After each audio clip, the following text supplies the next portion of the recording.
Vous en entendez parler depuis plusieurs semaines, les foils, ces appendices placés de chaque côté des bateaux dernière génération qui leur permettent en quelque sorte de voler sur l'eau lorsque les conditions météo sont bonnes. Des foils qui sont à la fois l'attraction technologique de cette édition 2016 et le facteur X de la course sur le plan sportif. C'est la première fois qu'un tour du monde sera tenté par des bateaux à foils, une inconnue dans l'équation, notamment dans les mers du Sud. Une prise de risque aussi.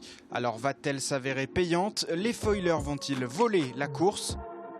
Si c'est le cas, voici les 7 bateaux qui semblent partir avec cet avantage. Parmi eux, il y a le Banque Populaire d'Armel Lecléache, deuxième lors des 2 derniers Vendée Globe et considéré comme favori numéro 1.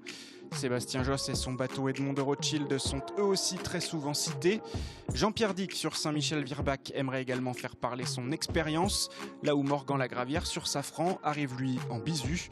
Il y a aussi le Hugo Boss tout noir et extrêmement sophistiqué d'Alex Thompson. A noter également qu'il n'y a pas que des bateaux neufs équipés de foils. Jérémy Bayou en a greffé sur son bateau ancienne génération. Le skipper de Maître Coq tente le mélange des genres. Et si jamais les foils, en raison d'une mauvaise météo ou de casse, faisaient un flop, eh bien d'autres marins se positionnent en sérieux outsiders. Yann Eliès a certains bateaux qui datent de 2007, quai Guinaire le semi-espoir, mais il est redouté par bon nombre de skippers.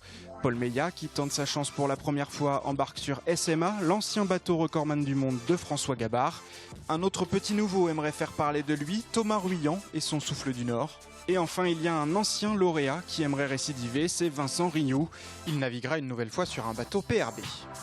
Si vous avez bien compté, ils sont au moins 10 à pouvoir prétendre à une place sur le podium et à la victoire finale. Mais on sait aussi que le Vendée Globe réserve de nombreuses surprises et que tous ne pourront peut-être pas rallier les Sables d'Olonne en janvier prochain.